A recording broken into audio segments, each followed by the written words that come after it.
Last time I'm going to mention this. We need your help to get our scholarship to broadcast to you live from Netroots Nation. Log on to davidpakman.com. Just below the logo at the top left of the site, it says, click to support the David Pakman Show for a Netroots Nation scholarship. If only a tiny fraction, Lewis, of our audience actually does this, we will absolutely get in there. Voting ends I think it's Monday, at the beginning of Monday. Just get on, vote for us real quick. That's it. 18 seconds. That's all it takes. And it should give us the opportunity to have lots of great interviews. Yeah, they've announced some great guests for Netroots Nation, and it would be fantastic. New stations airing the David Pakman Show. EBC TV in East Bridgewater, Massachusetts. Thrilled to have them on board. Last week's poll, are Peter King's Muslim hearings attacks on Muslims generally? What is your thought on this, Lewis? Of course, yes. All right, well, Lewis, very clear on this one. Definitely yes, 50%. Informal, unscientific poll just based on our audience. Probably 20%. 30% aren't sure or don't think so. So half of all people who responded to our poll think very clearly the Peter King Muslim hearings are attacks on Muslims. Our new poll up on davidpakman.com is the Japanese nuclear power crisis changing your views about nuclear power? I will reserve judgment, and I will ask Lewis to do so as well. And we will see what the results are.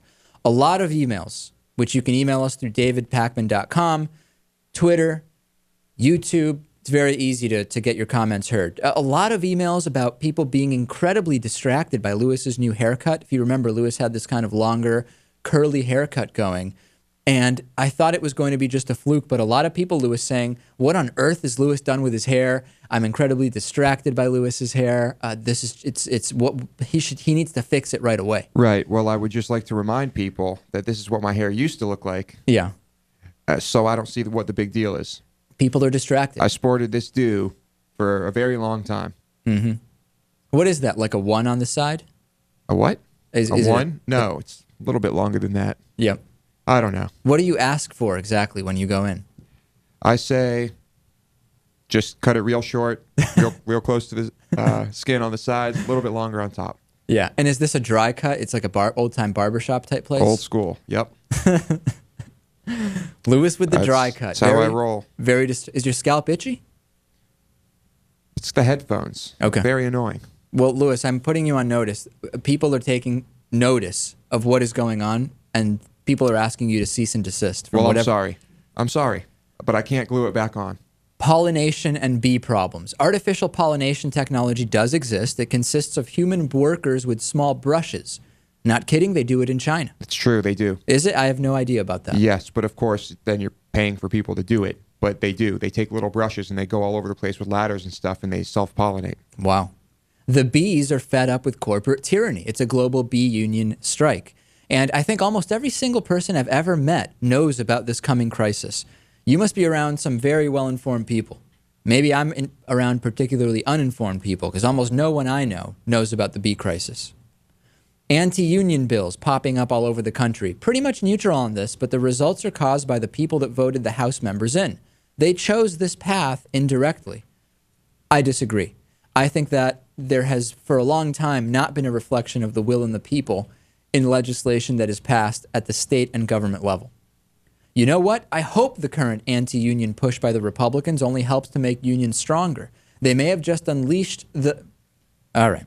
I think we're going to skip over that. What? What's wrong? Lewis, there's some inside jokes here, Lewis, that Lewis doesn't realize. We'll talk about it on the bonus show. There's a promotion in there that somebody's sneaking in, and we're just... it's not a sponsor of ours. And it evaded me? Isolated incidents of terror while we focus on Muslims. What a coincidence that Lewis wears a similar shirt as those militiamen. I've been following that for a while now, believe me. This group actually sounds kind of reasonable the way Dave explains it. To get a clearer idea of the insanity of the basis of this militia group's philosophy, just Google Redemption Movement. They're actually a lot crazier than Dave's description makes them seem. And I'm more scared of right-wingers than I am. This is an email I can barely even read here. I don't even get the grammar. I'm more scared right-wingers than I am a hypothetical tactical threat from Middle Eastern Muslims. Oh, okay. I'm more scared of right-wingers. Right. Personally, and having been raised as a Christian, I am more terrified of evangelicals than I am Muslims. Dun, dun, dun. Well, what can I tell you? Everybody's got their biases. I think that certainly the Peter King hearings will make more people scared of Muslims. They will not get to the root of the issue. And they will also make a lot of the lives of a lot of people who are doing nothing wrong significantly worse. And it brings back the question, how much freedom are you willing to give up in the name of security? It's a question asked on the left and on the right with different connotations and different answers. And there is really no set answer that I'm aware of, Lewis. Lewis, how much freedom are you willing to give up in the name of security? I can't answer that either. It's a very difficult question, especially when we don't know how much destruction was prevented by things like the Patriot Act. I mean, we just don't know. By specific removals of freedom. We don't know how effective these things are. Dick Cheney will tell you one thing. He might be full of it. Who knows? Anything else? Oh, that's it. Thank you, Lewis. On today's bonus show, Donald Trump is a birther. Microsoft wins the most ethical award. We'll talk about whether that makes sense. And would you pay a $5 ATM fee? All on the bonus show, davidpakman.com/membership. We'll see you in a few days. Thanks for listening. The David Pakman Show at davidpakman.com.